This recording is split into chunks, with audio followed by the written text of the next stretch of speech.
Goeiemiddag, hoop dit gaan goed. Vandag kan jy saam met ons op Robben Eiland rondsniffel en het jy al ooit gehoor van visse wat teen 'n leer opklim? Bly by ons om te sien hoe dit gebeur. Hoe kan ons riviervisse help om by sulke hindernisse in hulle pad na hulle broeiplekke toe verby te kom? Robben Island is a microcosm of South Africa's political and cultural history. But its fauna and flora also have a story to tell. We look at what stays, what goes, and why. Why would vultures take over a waterhole? Does a hippopotamus walk underwater? Which animal has the largest heart in proportion to its body? Stay tuned for Semaga to find out. Eers 'n paar brokkies nuus. Good afternoon. Well, it's taken almost 3 years, but this week the Minister announced the final regulations for threatened and protected species. Dit was heel gepas bo op Tafelberg dat die nuwe regulasies aangekondig is wat op 1 Junie in werking tree ten opsigte van ons bedreigde en beskermde spesies.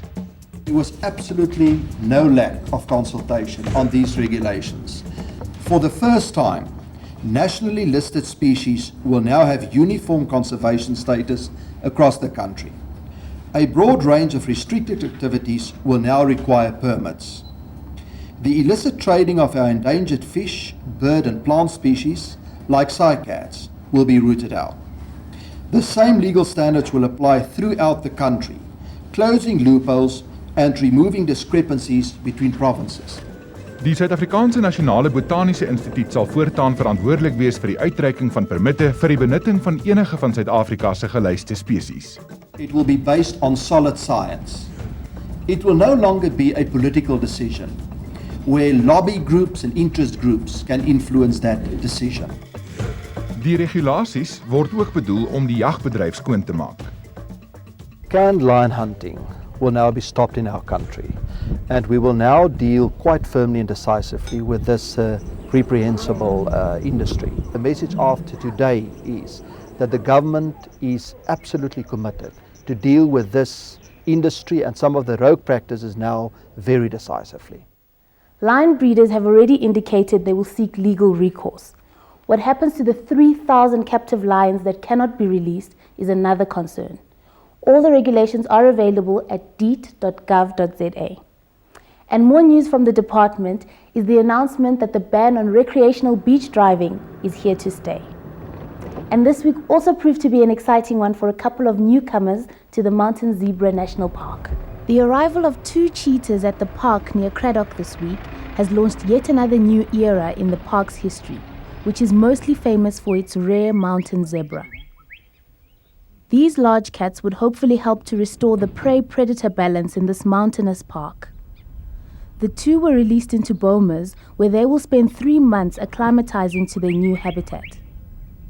The cheetah were rescued from farmlands in the Limpopo province by the National Cheetah Management Program and were donated to sand parks by the De Wild Wildlife Trust. It's a very exciting day for us today. I mean, it's coming now for 10 years, the expansion process and the development of mountain zebra.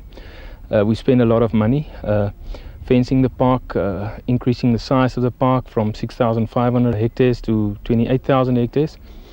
And in the meantime, we brought in buffalo, we brought in black rhino, we brought in gemsbuck. And today is the cherry on the cake. We brought the predators back to mountain zebra. I think it's now for the first time that mountain zebra changed from a species-specific park to a park that conserves biodiversity. It is today a far cry from the small park proclaimed in 1937 just to save the mountain zebra. The purchase of additional land was funded by various large corporate donations and also money raised through our own 50-50. David Shepherd Wildlife Foundation and David Shepherd himself, he donated paintings, we raised funds, we raised over 1.3 million. The National Parks Trust matched all the funds that we put in, 50-50, and its viewers purchased prints of David Shepherd's painting. So every one of the public that purchased prints of that cheetah painting will feel very good today when they see that that money finally came home now to the Mountain Zebra National Park. Well, my time is up. See you next week and take care. Die Suid-Afrikaanse Waternavorsingskommissie het die afgelope paar jaar die leiding geneem om fondse beskikbaar te stel vir navorsingsprojekte in ons land se riviere. In ons waterarm land is damme ongelukkig 'n noodsaaklikheid. En daarom val die klem van die navorsing op die effek wat damme en keerwalle het op die vislewe in die riviere en hoe die impak verminder kan word. Die goeie nuus is dat daar dramatiese vordering was, maar daar's nog baie probleme. En dis waarvan ons vertel na die advertensies. Ek het nog op universiteit geleer 40, 50 jaar gelede dat elke druppel water wat na die see toe loop is 'n vermorsing. Elke druppel vars water. Nou deesdae glo ons natuurlik baie anderste.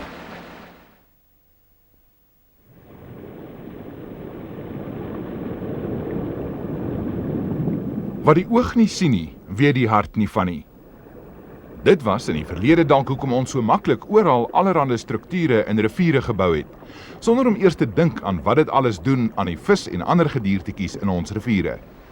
Keerwalle soos die byvoorbeeld, wat dit vir die tiervisse onmoontlik maak om stroom op te migreer na hulle geboorteplek om daar te gaan broei. Gelukkig is daar vandag ook in ons land talle navorsers soos Peer de Villiers, wat die probleme van ons varswatervisse baie goed verstaan. En hoe nodig dit is vir baie vissoorte, soos die geelvisse, om in die vlakwater van hulle rivier se boorlope hulle paringsdanse te gaan dans. It looks like harassment, but it's actually critical that that male tells her she's there and he's there. Any dam is a major obstacle to upstream migration of fish. The yellow fish move up and spawn in the shallow waters where there are a lot of gravel beds. The dam will prevent that upstream movement. What often happens is the water is released from the base of the dam wall, so it is cold water. It also might release various pollutants, sediment. You could actually destroy the whole spawning for the year. Maar die natuur het soms maniere om ontslae te raak van die sogenaamde ingenieursprestasies wat ons sommer so in die visiese wêreld kom neersit. In die Kreerwiltuin het die vloed van Februarie 2000 miljoene rande se skade aangerig. Wat te na aan die vloedwater was, is eenvoudig weggevee. Onder andere die pad oor 'n keerwal in die Sabi rivier naby Skukuza. Vandag lyk dieselfde plek so, en is daar 'n totaal nuwe soort visleer gebou. Volgens Dr. Andrew Deacon, 'n varswater-ekoloog in die Wildtuin, het die vloed van 2000 die rivier se visse op die manier 'n groot guns bewys. Wat jy nou hier sien, lyk soos 'n normale rivier. 'n Klompie witwater tussen klippe. Nou daai klippe en goed wat in die visleer is, van daai witwater is alles ingelê met sement en oral is verskillende habitatte. By al die soorte visse kan hier opswem en verskillende gangetjies gebruik en vinnige water, stadige water en oor die wal kom. En hier is dan die beste visleer wat jy ook kan kry, so natuurlik as moontlik. Maar so 'n visleer sal nie oral werk nie, veral nie op 'n sanderige basis waar die rotse nie vasgemessel kan word nie. Die algemeenste soort visleer in Suid-Afrika is 'n trapstruktuur soos die. Andrew en 'n ander viskenner, Dr. Pieter Kotse, is besig om namens die Waternavorsingskommissie in al die riviersisteme in die Kreerwiltuin opnames te doen van watter visse die bestaande visleere gebruik om oor hindernisse soos die keerwal in die Sabi rivier te kom. Die demonstrasie verlede van die media was juis 'n poging van die kommissie om die werk wat gedoen word en die noodsaaklikheid daarvan onder die publiek se aandag te bring. Dit is van die groot vis wat ons al kry. Hier is 'n mooi groot skip geelvis, een van die sterk migreerders wat visleere gebruik. Kom hier onder kan die visleer gevang. Dis waar hulle die maklikste gevang word, waar hulle voor die visleer saamdrom. As hulle gevang het, dan kyk ons uit wat se spesies dit is en ons weet hulle en dan laat ons hulle weer vry. Pragtige tiervis. In die visleer gevang saam met 'n klomp geelvisse. So is duidelik dat hierdie tiervisse wel die visleer gebruik. Hulle kom op en beweeg al die pad in hierdie deur uit die ander kant.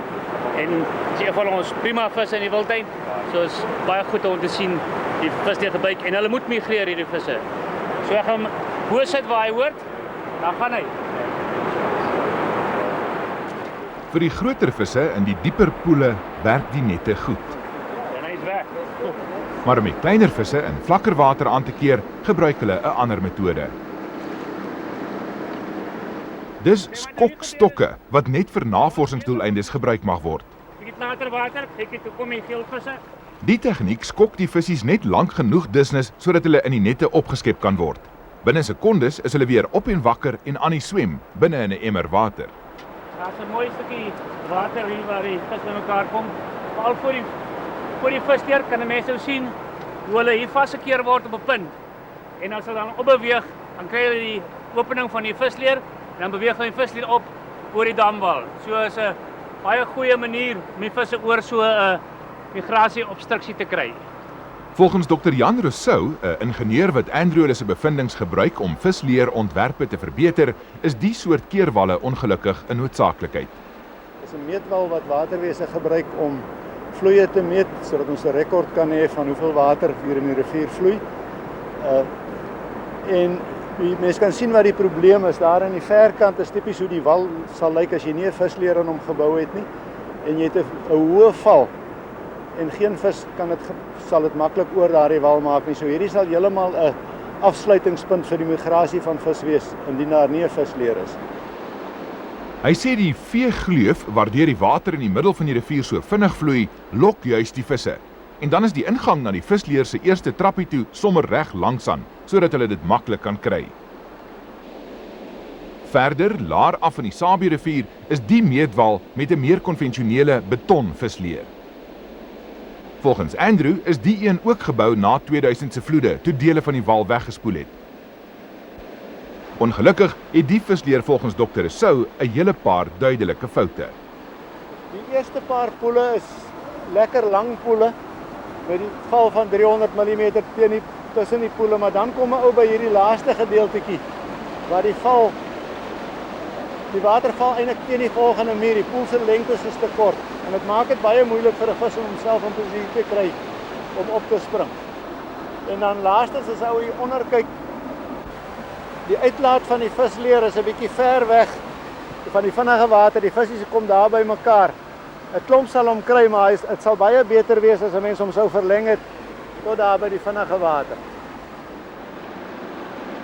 Een van die hoogste en langste visleere in Suid-Afrika is by die dam, die Piet Grobler Dam in die Timbawati rivier. Dis in die middel van die reenseisoen, maar 'n waterpomp moes gebruik word om water in die visleer in te kry. Daar was darm tekens dat die rivier onlangs sterk moes afgekom het. Soos enige ding het dit maar onderhoud nodig, so kort moet daar maar mense kom, veral tydens die visleer as hy funksioneel is, moet mense kom en seker maak dat daar sit nie stompe vas nie en dit uithaal en seker maak dat hy 100% werk. Wanneer ons die visleer eksperimente doen, dan sal ons onder omstandighede waar daar nie natuurlike vloei is nie, sal ons aan water oorpomp en soos wat die water dan afkom, partykeer versamel ons vis en ons plaas dit onder in die visleer en dan kyk ons hoeveel van daai spesies wat ons ingesit het kom bo uit binne 'n sekere tydskedule en ook watse strategieë gebruik hulle dan om bo uit te kom. Nou die visse wat hier aan die onderkant in die poele voorkom op die oomblik, hulle is nie bewus daarvan dat die visleer op hierdie stadium werk nie. En wat nou gaan gebeur is hierdie skoon water van die dam gaan nou deurloop en dit gaan hierdie stukkie saam met die inloop in die poel in. En sodra hierdie waterkwaliteit in daai poel ingaan, sal die visse die chemiese verandering waarneem en hulle sal miskien die voel hierso is besig om vloei in te kom in die poel, dan sal hulle begin beweeg na hierdie nuwe water en dan sal hulle begin opbeweeg. Op die ou end sê Dr. Rousseau is die eintlike probleem en die rede vir al die navorsing ons waterarmoede. Sonder damme het ons nie water nie. Ek het nog op die universiteit geleer 40, 50 jaar gelede dat elke druppel water wat na die see toe loop is 'n vermorsing. Elke druppel vars water. Nou deesdae glo ons natuurlik baie anderste. En meeste van die damme is baie hoog, of baie van die groot damme is hoog in die plekke soos die Oranje rivier en die Vaalrivier. En dit is nie baie prakties om visleere daar te bou nie. Die utopiese staat waar ons en die visse gelukkig sal wees, lyk dus in Suid-Afrika na 'n dagdroom. Vir die visse is die utopia natuurlik dat hulle by al die plekke kan verbykom waar hulle nou gestop word waar hulle voorheen sou kon migreer. Vir die mense is die utopia dat ons genoeg water gaan hê, dat al die mense daar met die verbeterde lewensstandaarde gaan ons waterverbruik dink ek redelik baie opgaan in die land. So daar's nie utopia vir almal dink ek nie. As die mense al die water gebruik, is dit nader aan die helfte vir die visse dink ek as wat dit in die utopia is.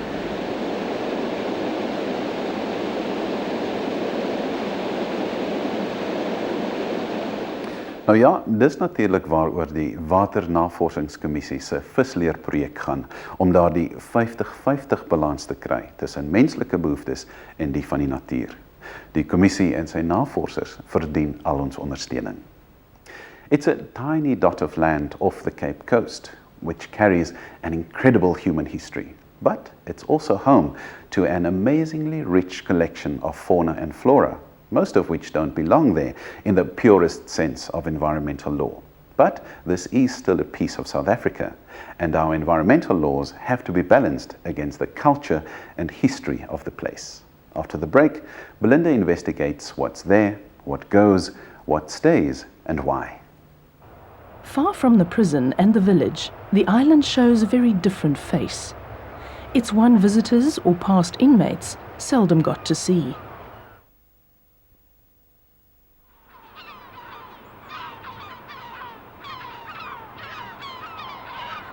At first glance, this would seem like a typical nature reserve. A place of refuge and protection for animals, plants and birds.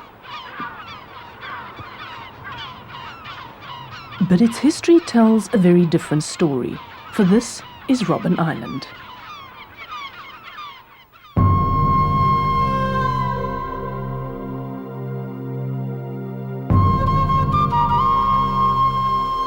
From the earliest days of colonial rule, this island has been used as a place of banishment, suffering, and the subjugation of the human spirit. But today it is a beacon to the triumph of that human spirit.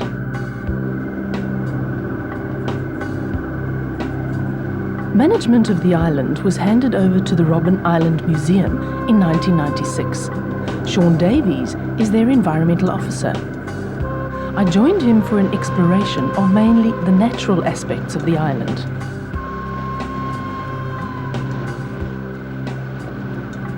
Travelling on a high-speed luxury catamaran is a far cry from how it must have felt to those regarded by the city as deviant, undesirable, or even dangerous.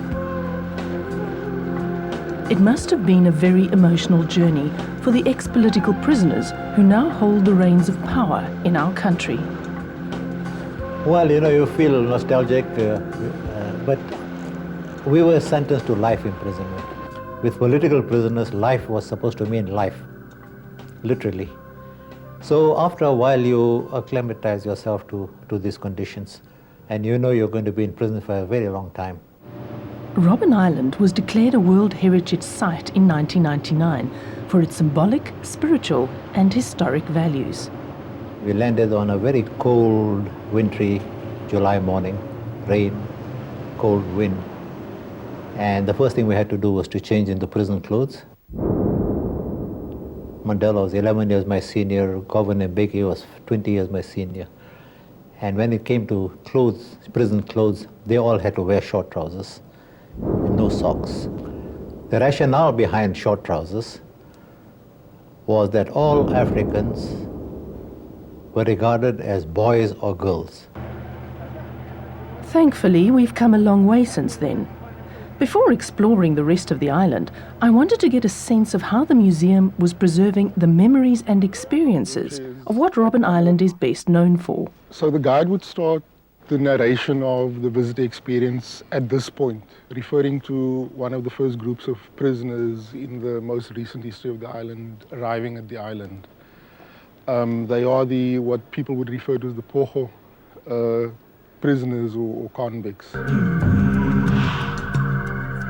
For the first 6 months, we were really confined to this isolation section. About 30 of us were kept. Now we were in complete isolation, and when I talk of we, I was with the group sentenced with Mr. Mandela. Much of the prison has changed since then. The challenge is how to preserve each layer of its history in some form. What you see around is that common law period, so We're now faced with the task, how do we actually, if we cover it up, how do we cover it up so that we can reflect the prison as certain sections as it was during the political imprisonment? So this was not part of the political era? No. So it would have, it's that reflection of the environmental nature of Robben Island? They were not allowed to do any changes or alterations. So for the first 6 months we worked in the courtyard, breaking stones. And after 6 months, we were taken out to the quarry, a lime quarry, to work with pick and shovels. How do you preserve or conserve sort of the feelings that went on in a place like this? As the museum, we are also busy recording people's memories. We are doing interviews, one-on-one interviews with former political prisoners, but we also bring them back in groups, because part of what the messages and the information they relate to us give us a sense or guide our intervention in the space itself. We were allowed to cultivate a garden. The waters were not, but we were. So we would find every now and then waters coming up at night when they thought people were asleep and taking some tomatoes and things from our garden. It came very handy to hide documents. Now, the Mandela autobiography, A Long Walk to Freedom, that was written on Robben Island, not in its entirety naturally, and not in its present form. But it was written there, transcribed with the alterations that some of us had made. And when it was smuggled out, the transcribed form, we buried the originals with Mr. Mandela's writing, Mr. Sisulu's writing, and my writing, because he used to give us his, whatever he wrote, for our comments and amendments and so forth. So we buried that in plastic containers in the garden.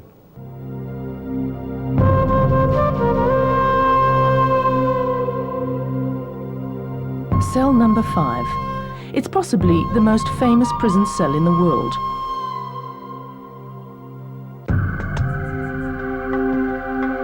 A tiny room kept as it was, representing the strength of the human spirit.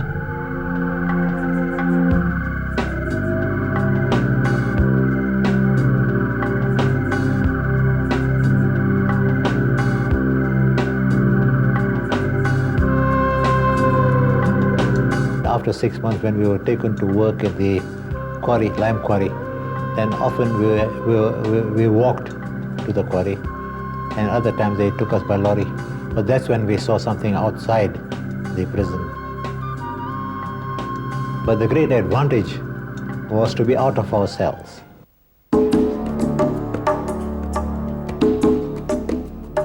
Outside the prison walls is another world. From the old lighthouse, one gets a bird's eye view of an island whose size belies its rich historical, cultural, political, and environmental importance. So what is Robben Island's conservation philosophy? It's about being true to conserving Robben Island in all its layered history aspects, keeping in mind there were humans that changed the environment, keeping in mind that there are antelope, that there are birds that require space as well. So I think at the end of the day, it's a very tricky balance that we will have to do in juggling probably 3 or 4 or 5 balls. There is evidence of colonial use from as far back as 1498, each shaping the island with buildings and plants to remind them of home. Very little of the original natural fauna and flora is left. What is left is bound to conflict with other layers.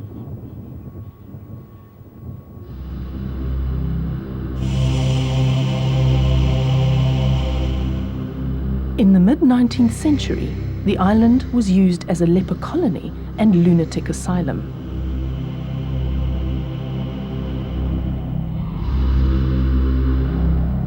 The leper graveyard now has new tenants.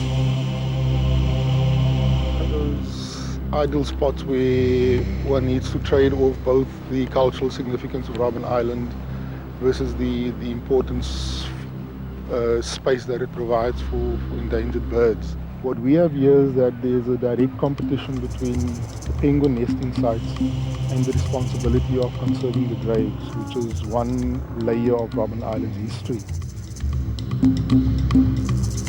Around 20,000 Manitoka trees and over 3,000 cypress trees were planted mainly for shade, but as they've become overgrown, penguins are now nesting under the fallen branches, which are also starting to damage some of the graves.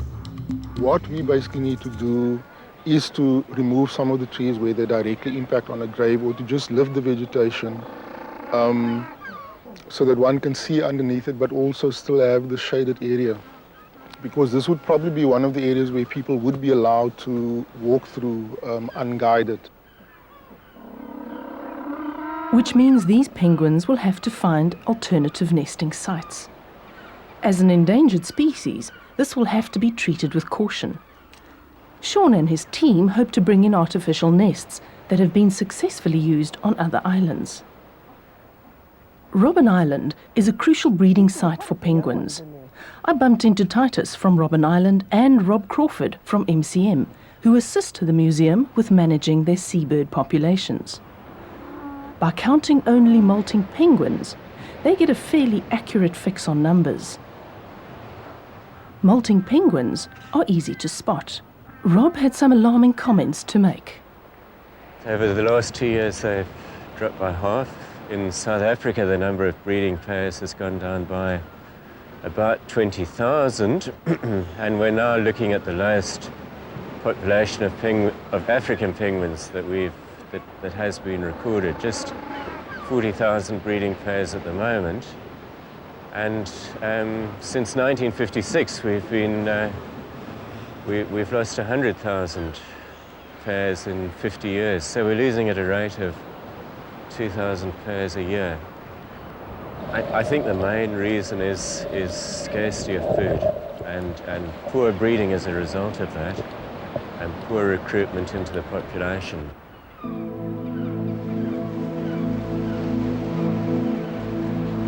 Robben Island is also in the centre of an ocean highway, putting seabirds at even more risk. On the 26th of June 2000, the Treasure sank off the west coast, coating the island in a lethal layer of fuel oil. Penguins are the hardest hit. Unless rescued, these penguins will die. A massive cleanup operation mounted by SANCOB and IFOR saved thousands of penguins.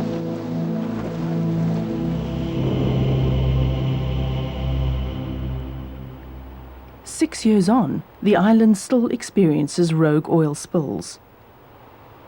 The telltale sign that a penguin has been rescued and returned to the island is SANCOB's famous pink spot.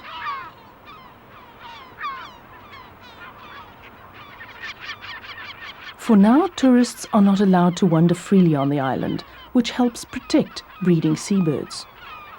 The bank cormorant is endangered. A mere 4,000 birds are left in the world. The Cape cormorant is a near-threatened species due to pollution, disturbance and disease. The oystercatcher, also near-threatened, is down to less than 5,000 adults. Over 40 species of birds have been recorded here.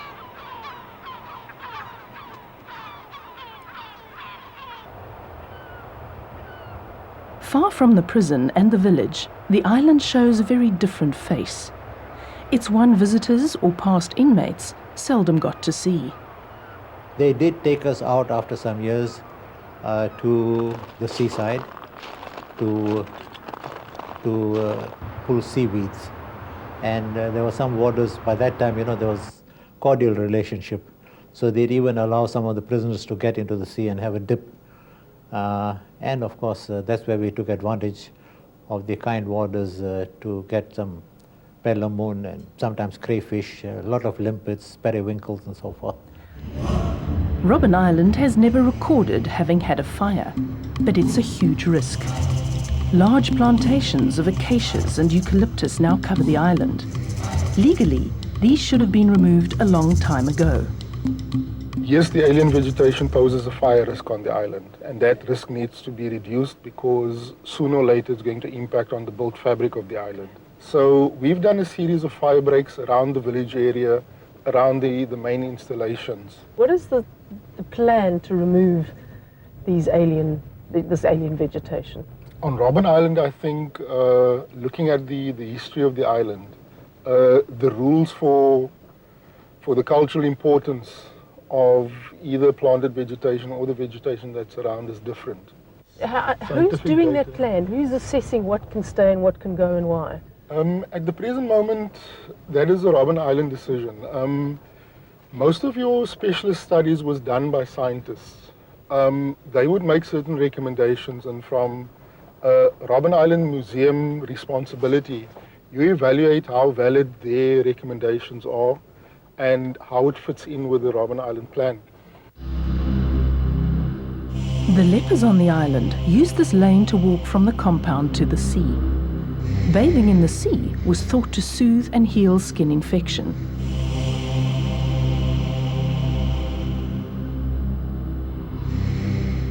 It would have provided some shade on what must have been a slow, if not painful, walk. The balance between what's environmentally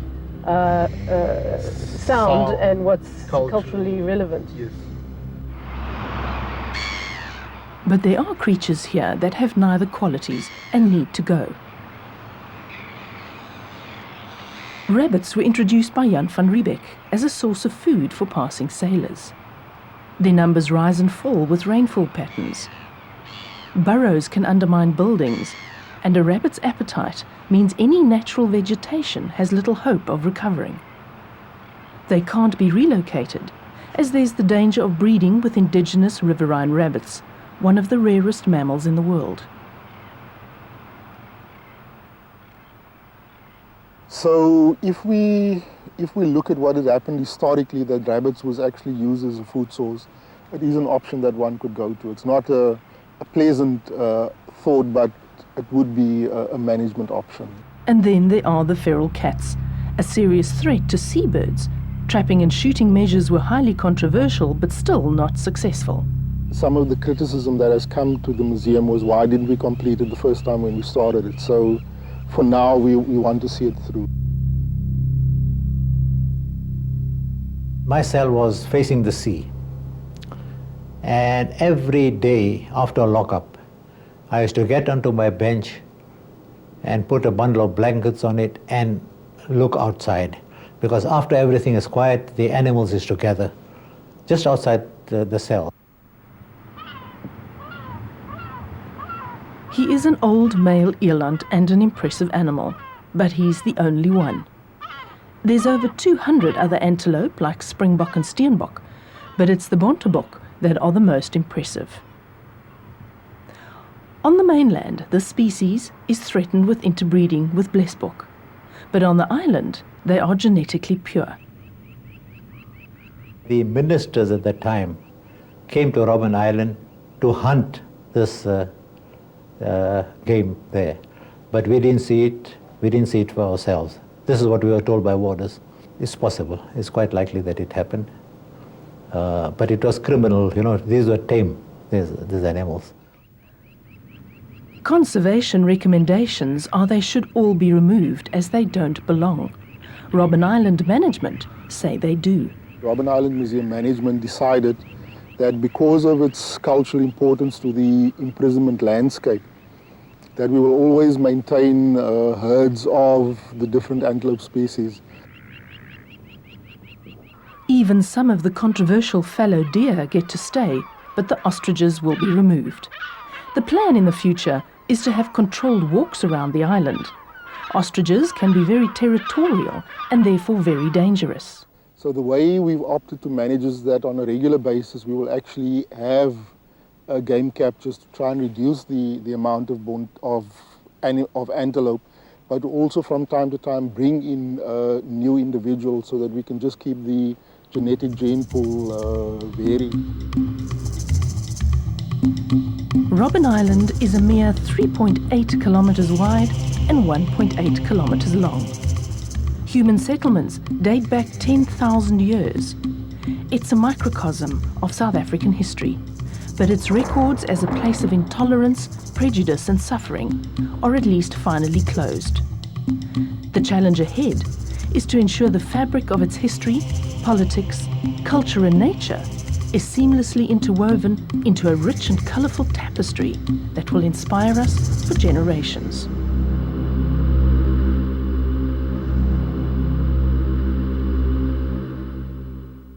There have been concerns from a number of quarters that translating plans into action is taking far too long. The Robben Island Museum presented their consolidated management plan to the World Heritage Committee in France in late January. This plan has clear time frames, particularly for environmental issues, such as removing excess herbivores, clearing unwanted aliens, and replanting indigenous vegetation. Once that's underway, we may just go back to take another look. Na die advertensies, SONATA. Die eerste ding wat 'n mens altyd opval van wanneer jy kyk na 'n seekoei is dis 'n vet ding. So hierdie logge lyf wat nou soos 'n wynvat lyk, met al die vet behoort maklik te dryf.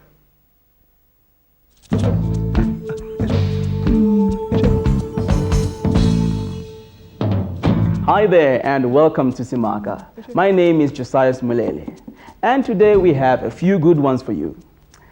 Now, this little fellow over here is a sea otter. What's interesting about him is that these creatures have the densest fur of all mammals, with hundreds of thousands of hairs per square centimeter. Now, on to your questions. Carne Swart owns a game farm in Botswana with a waterhole that is so overrun with vultures that other animals can't reach it to drink. Now, she wants to know why vultures will take over a waterhole. Well, let's consult David Allen, who's an ornithologist at the Durban Science Museum in Natal. David. Vultures are very clean birds. They have a reputation, a somewhat negative reputation associated with their diet, but they're very, very clean animals. And the nature of their food, which is the soft organs of large mammals that they have to dig into the cavities of to feed on, results in them becoming quite dirty while feeding. And that's not good for hygienic reasons, and it's not very good for aerodynamic reasons to have their feathers plastered with blood and gore. So after feeding every day, they will go to a secure watering spot where they can bathe and get their plumage nice and clean. The places that they like for this are areas that have got a nice wide all-round view, so they can watch out for any approaching predators while they're on the ground. And jackals are an example of an animal that's been seen to attack vultures when they're vulnerable at this point.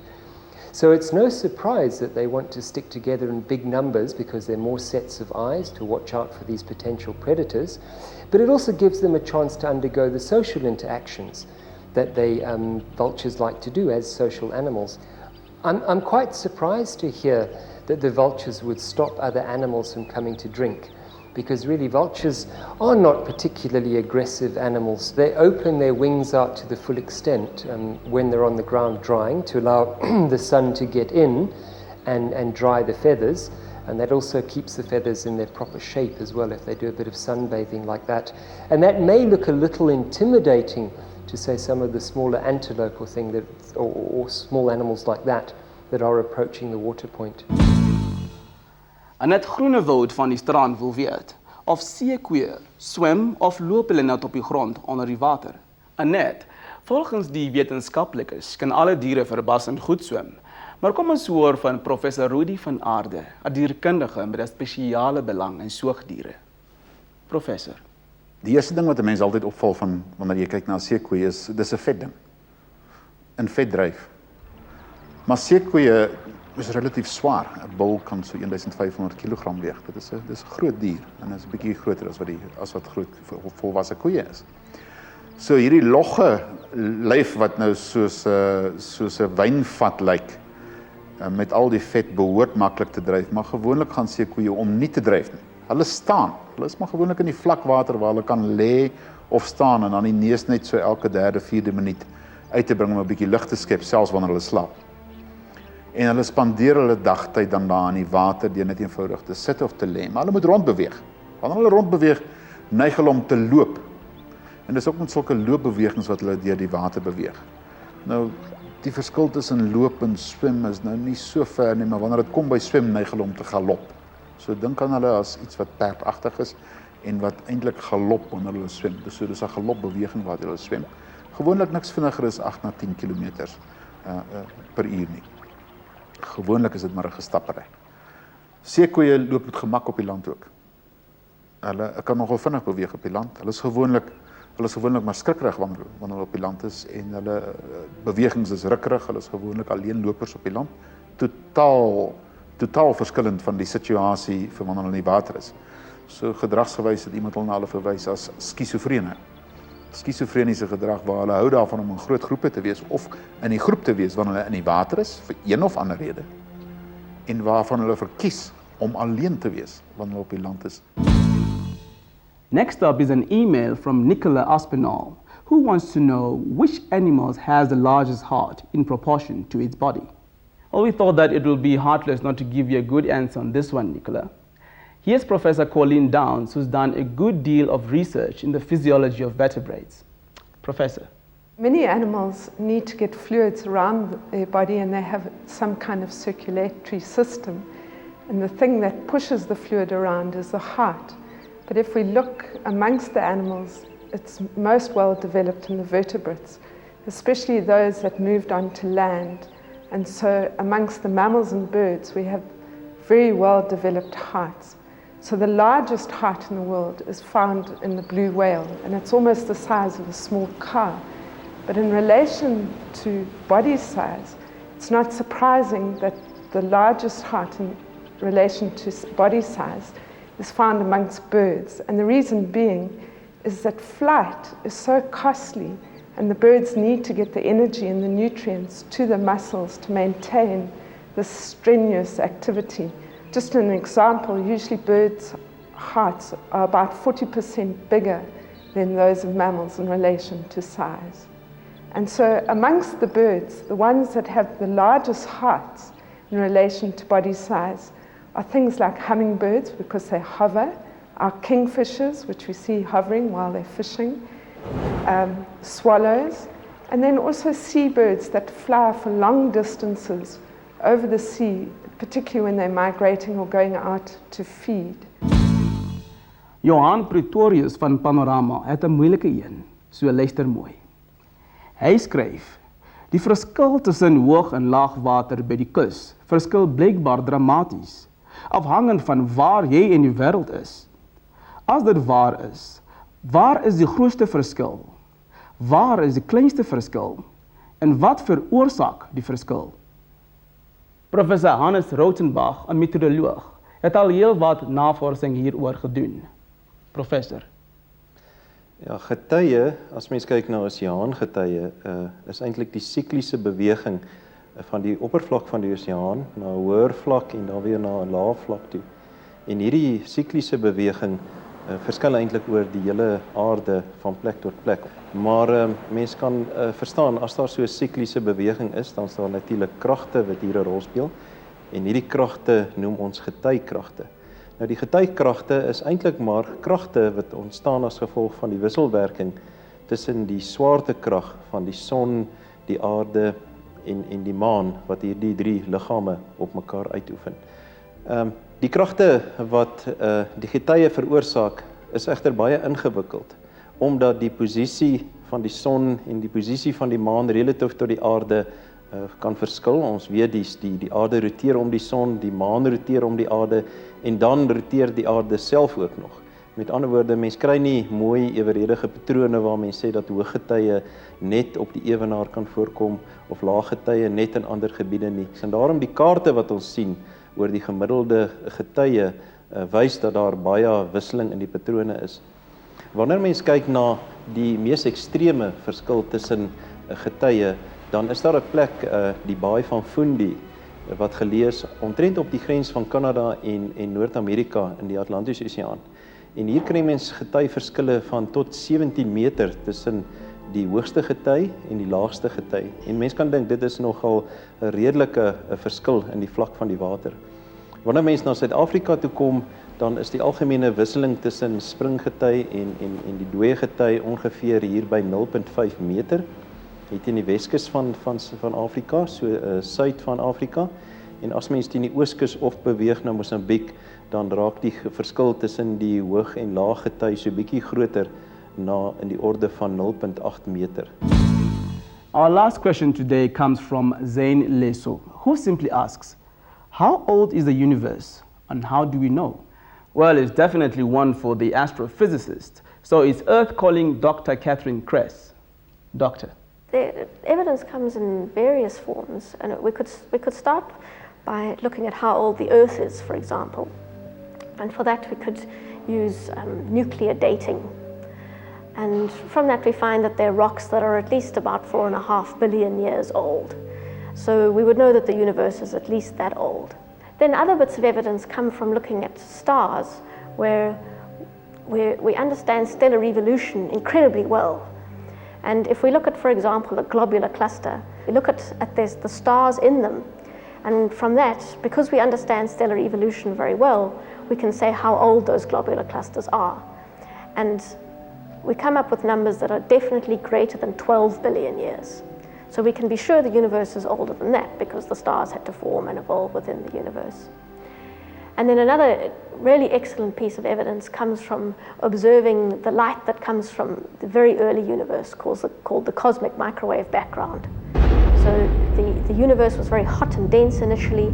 It went through a transition where initially light couldn't travel very far, then the universe expanded, it could start traveling towards us. We see it coming to us from all over the sky, and using that information we can tell a lot about how old the universe is.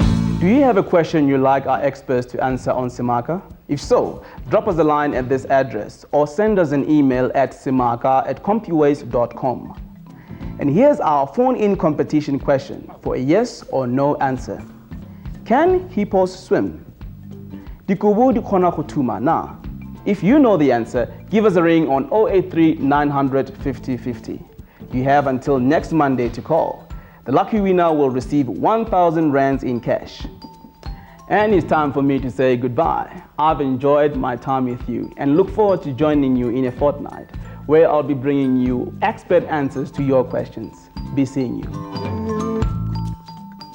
Our previous Samaka competition question was, can you only feed seeds to a nestling? The answer is no. So, if you're hand-rearing a granivorous bird, it's vital that they are also fed insects in the early stages of their development. Thereafter, they can eat plant seeds. But the easiest way to ensure that hand-reared chicks are properly nourished is to use commercial chicken feed. Baie geluk aan hierdie week se wenner. Jy wen R1000. Geniet jou prys. Volgende Sondag gaan kuier ons saam met Johan Botha in Noorwe om te kyk na nuwe maniere wat dalk sal help om ons wêreld se energiekrisis op te los. Intussen, groete van ons almal hier by 5050. Geniet die week. Totsiens.